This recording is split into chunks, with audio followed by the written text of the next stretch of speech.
మన ప్రభువును ప్రియ రక్షకుడైన యేసుక్రీస్తు వారి శుభప్రదమైన నామున నేటి బైబిల్ డివోషన్స్ ని వీక్షిస్తూ ఉన్న మీకందరికీ మా హృదయపూర్వక స్వాగతం. The Church of South India Diocese of Medak Holy Trinity Church Bolarum pastorate సమర్పిస్తున్న ఈనాటి మన అనుదిన వాక్య ధ్యానాల్లో యేసుక్రీస్తు జననం, దైవ సంకల్పాన్ని నెరవేర్చిన కొందరు వ్యక్తులు, the birth of Jesus, some persons who fulfilled God's will అనే అంశంపై మన women's fellowship secretary doctor Mrs P Pramila Vivekanand గారు అందించే సందేశాన్ని విందాం. వాక్య ధ్యానానికి ముందుగా ఈ క్రిస్మస్ గీతం.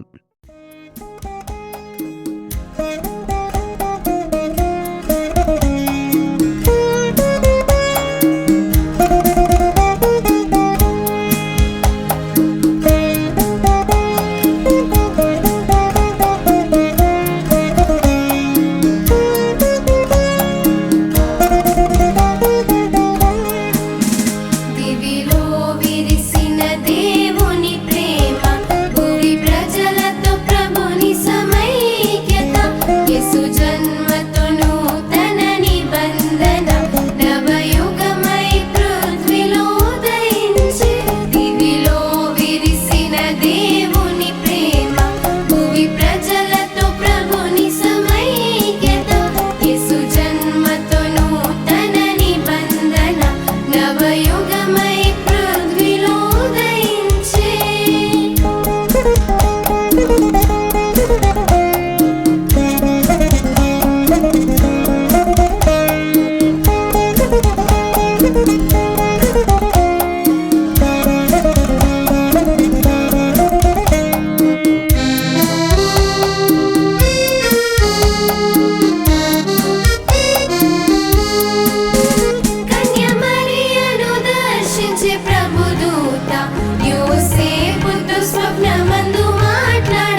అనుదిన దైవవాక్యం వీక్షిస్తున్నటువంటి సంఘ సభ్యులకు, విశ్వాసులకు, ప్రేక్షకులకు అందరికీ ప్రభు అయిన యేసుక్రీస్తు నామమున శుభములు. చిన్న ప్రార్థన చేసుకుందాం. కృపా సత్య సంపూర్ణకు దయగల తండ్రి, ఈ యొక్క అనుదిన దైవవాక్యంను ధ్యానించుటకు ఇచ్చినటువంటి ప్రశస్తమైనటువంటి సమయాన్ని బట్టి మీకు స్తోత్రములు. ప్రభువా యేసయ్య, ఈ యొక్క క్రిస్మస్ యొక్క దినాల్లో మమ్మల్ని చేర్చినందుకు మరి ఒకసారి మీకు స్తోత్రం చెల్లించుకుంటున్నాం. ప్రభువా తండ్రి, మీ యొక్క వాక్యాన్ని ధ్యానించుతుండగా మీ వాక్యపు వెలుగులో మమ్మల్ని నడిపించమని మా ప్రభు అయినటువంటి యేసుక్రీస్తు పేట అతి వినయంగా వేడుకొనుచున్నాం తండ్రి. ఆమేన్. యేసుక్రీస్తు జననము దైవ సంకల్పం. ఆనాడు యేసుక్రీస్తు ప్రభు ఈ లోకములో జన్మించినప్పుడు రకరకాల మనుషులు రకరకాలుగా స్పందించారు. యేసుక్రీస్తు జననము ఒక దైవ సంకల్పం. ప్రభు ఈ లోకములో అరుదించుట దైవ చిత్తం. దైవ చిత్తానికి బాధ్యతను, విధేయతను చూపించినటువంటి కొంతమంది వ్యక్తులను మనము పరిశుద్ధ గ్రంథంలో నుండి పరిశీలించి ధ్యానించుకుందాం. మత్తయి సువార్త 1వ అధ్యాయము 24-25 వచనం చదువుకుందాం. యేసేపు నిద్ర మేలుకొని ప్రభుదూత తనకు ఆజ్ఞాపించిన ప్రకారం చేసి తన భార్యను చేర్చుకొని ఆమె కుమారుని కనువరకు ఆమెను ఎరుగకుండెను.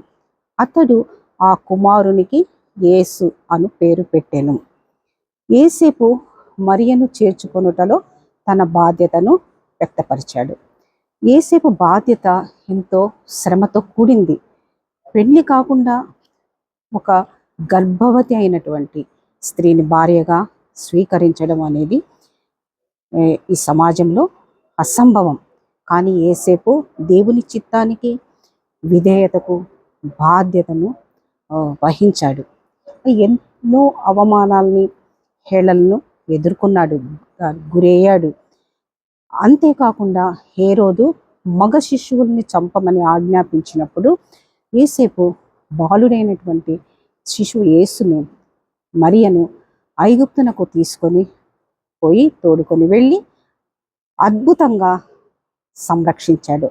ఆ విషయాన్ని మనము మత్తయి సువార్త 2వ అధ్యాయం 13వ వచనం నుండి 15వ వచనం వరకు గమనించవచ్చు. దైవ చిత్తానుసారంగా యేసు ప్రభువును రక్షకునిగా ఈ లోకానికి అందించి యేసేపు బాధ్యత తీసుకున్నాడు. మరి ఈ క్రిస్మస్ పండుగ దినాలలో సంతోషంతో, సంబరాలతో సరదాగా జరుపుకుంటున్నాం. అంతేకాదు, క్రిస్మస్ మనము ఎలాగ జరుపుకోవాలి అదొక్కటే కాదు, మనకు కూడా దేవుడు కొంత బాధ్యత అనేది ఇచ్చాడు.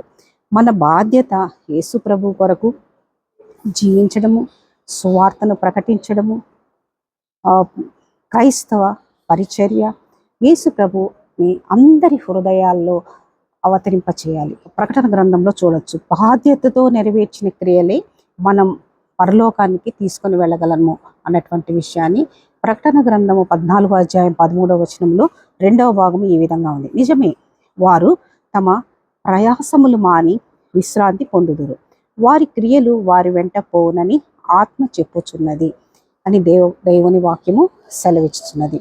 రెండవదిగా మరియ దేవుని చిత్తానికి విధేయత చూపించింది. ఆ విషయాన్ని లూకా సువార్త 1వ అధ్యాయము 38వ వచనము గమనిద్దాం. అందుకు మరియా, ఇదిగో ప్రభు దాసురాలను, నీ మాట చొప్పున నాకు జరుగును గాక అనెను. అంతట దూత ఆమె యొద్ద నుండి వెళ్ళెను. నీ మాట చొప్పున నాకు జరుగును గాక. ఇక్కడ మరియా దేవుని మాట చొప్పుననే జరగనిమ్ము అంటూ తన జీవితంలో దైవ సంకల్పాన్ని నెరవేర్చుటకు సమర్పించుకుంది. మరియ తీసుకున్నటువంటి కీలకమైనటువంటి బాధ్యతలు గమనిస్తే, మొదటిగా పెండ్లి కాకుండా గర్భవతి అయినందుకు ఎన్నో అవమానాలు, హేళనను అంగీకరించింది.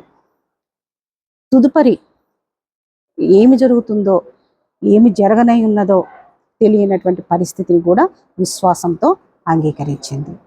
అంతేకాకుండా దైవ కార్యాన్ని నెరవేర్చుటకు ఆత్మాభిషేకమును కూడా పొందింది. దైవ సంకల్పాలు నెరవేరాలంటే అనుకూలం పరిస్థితిలోనైనా, ప్రతికూల పరిస్థితిలోనైనా, దుఃఖంలోనైనా, సుఖములోనైనా మొట్టమొదట మనం చేయవలసింది విశ్వాసముతో దేవుని సన్నిధానంలో ప్రార్థించాలి, దైవ కార్యాన్ని నెరవేర్చాలి. అంతేకాకుండా దైవ సన్నిధి కోసం, ఆత్మాభిషేకం కోసము ప్రార్థన చేయాలి. అందుకే మత్తయి సువార్త 16వ అధ్యాయం 24వ వచనంలో శ్రేష్టమైనటువంటి వాక్య సత్యము చూద్దాం. మత్తయి సువార్త 16వ అధ్యాయము 24వ వచనం. అప్పుడు యేసు తన శిష్యులను చూచి, ఎవడైనను నన్ను వెంబడింపగోరిన ఎడల తన్ను తాను ఉపేక్షించుకొని తన సిలువనెత్తుకొని నన్ను వెంబడింపవలెను. మూడవదిగా జ్ఞానులు ఒక మార్గం వెళ్ళవలసింది మరొక మార్గాన్ని వెళ్ళుటలో విధేయతను చూపించారు అన్నటువంటి సత్యాన్ని మనకు మత్తయి సువార్త 2వ అధ్యాయము 12వ వచనంలో గమనిద్దాం. 2వ అధ్యాయము 12వ వచనం. తరువాత హేరోదు నొద్దకు వెళ్ళవద్దని స్వప్నమందు దేవుని చేత బోధింపబడిన వారు మరి ఒక మార్గమున తమ దేశమునకు తిరిగి వెళ్ళిరి. ఇక్కడ హేరోదు వద్దకు వెళ్ళవలసిన మార్గము వారు హేరోదు చెప్పాడు. ఏమని? హేరోదు నొద్దకు వెళ్ళవద్దని స్వప్నమందు దేవుని చేత బోధింపబడిన వారై జ్ఞానులు వారు మరి ఒక మార్గంలో తమ దేశానికి వెళ్ళారు. జ్ఞానులు మరొక మార్గంలో వెళ్ళుట అనేది దైవ సంకల్పం. జ్ఞానులు మరొక మార్గంలో కానీ వెళ్లకుండా ఉంటే హేరోదు యేసు ప్రభువును కనుగొని హాని చేసేవారేమో, కానీ వారు వేరే మార్గంలో వెళ్ళడం వలన హాని చేయడానికి వీలు కాకుండా పోయింది. జ్ఞానులు ప్రభువును దర్శించారు. ప్రభువు యొక్క ముఖ దర్శనం చేసుకున్నటువంటి వారు ఆనందభరితులు అవుతారు.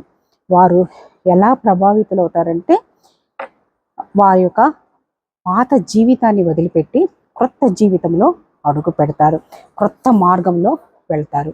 కాబట్టి అంతేకాకుండా వారు ఆత్మతోనూ సత్యముతోనూ దేవుణ్ణి ఆరాధిస్తారు. వారు దేవుని ప్రేమకు తన్మయులై జ్ఞానులు తమ దగ్గర ఉన్నటువంటి శ్రేష్టమైనటువంటి బంగారము, సాంబ్రాణి, బోళమును ప్రభువునకు సమర్పించుకున్నారు.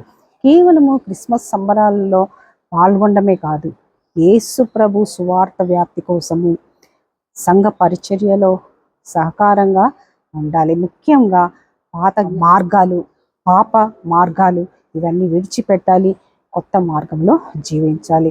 దేవుడు చేసినటువంటి మేళ్ళను, ఉపకారాలని కృతజ్ఞత స్తుతులు చెల్లిస్తూ హృదయపూర్వకంగా మనం దేవుణ్ణి ఆరాధించాలి. అప్పుడే దైవుని చిత్తానుసారమైనటువంటి బాధ్యతలను మన జీవితాలను మనము నెరవేర్చగలుగుతాం. అట్టి కృప దేవుడు ఈ యొక్క క్రిస్మస్ దినాల్లో మనకందరికీ అనుగ్రహించి దీవించును గాక.